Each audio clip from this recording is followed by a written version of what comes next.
next, one of the most dangerous jobs in the world. Working on high voltage cables is a risky business. The people who do it are handling cables that carry 345,000 volts whilst strapped to a helicopter. They can't just wear jeans and a t-shirt when they're doing this job. All of their clothes are lined with a special metal mesh, right down to the socks.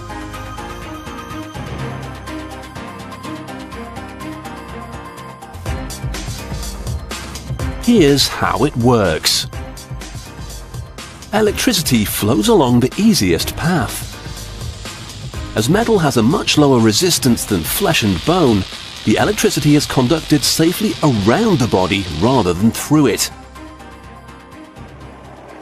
Here in America, most of the jobs are done with a repairman strapped onto a platform which is welded to a helicopter.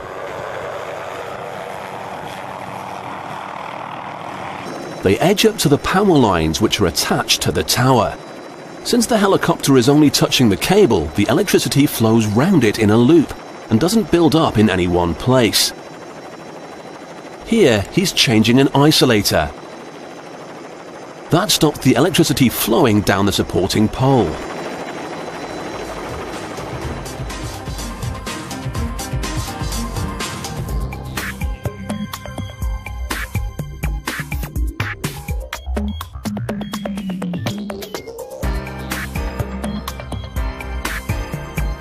The repairman obviously needs to have a pair of steady hands. And so does the pilot. Helicopters are notoriously hard to fly, even without someone hanging off the edge. If he were to lose control now, it would almost certainly be the end of both of them. To ease the pilot's load, a member of the crew remains on the ground to coordinate everything. Truck 12 to Alpha Whiskey. You've been out 40 minutes. The less the pilot has to think about whilst he's hovering, the better. Copy that, Art. We'll be in 10 minutes. This is 369 Alpha Whiskey.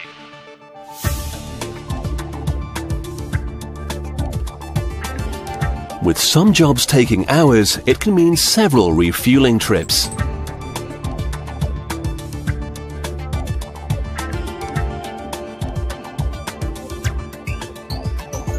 Because of the platform attached to the helicopter, they can't fill the tank all the way up, or the total weight would upset the balance and the pilot wouldn't be able to keep the helicopter steady.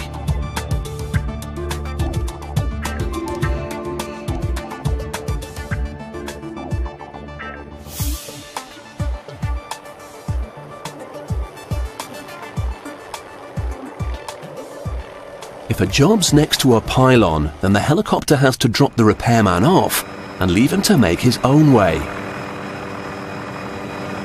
Not only does he need the courage of a firefighter, now he also needs the skills of a tightrope walker.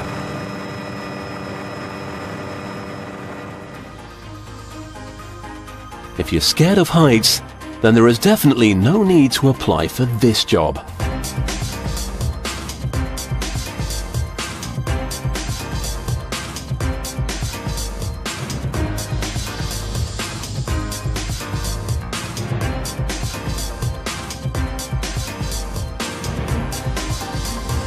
The electricity and winds make the lines vibrate, which can cause the bolts to loosen over time. This means that they have to be serviced and occasionally replaced by hand.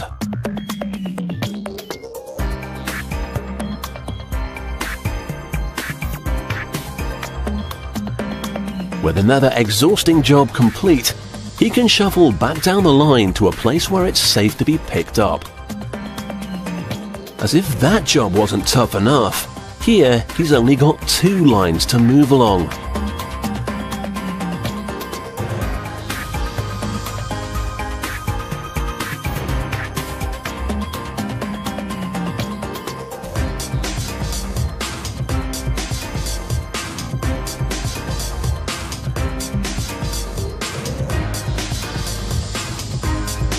This is an unbelievably dangerous job, and most people wouldn't do it for all the money in the world.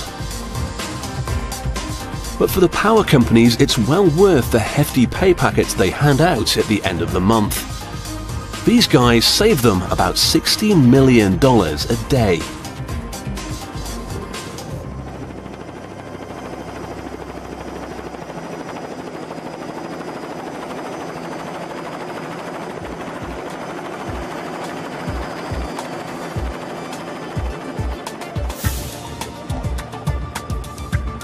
Back on the relative safety of the platform suspended beneath the helicopter, the repairman can head back to base to put his feet up, knowing that his heroics have kept power flowing to thousands of homes.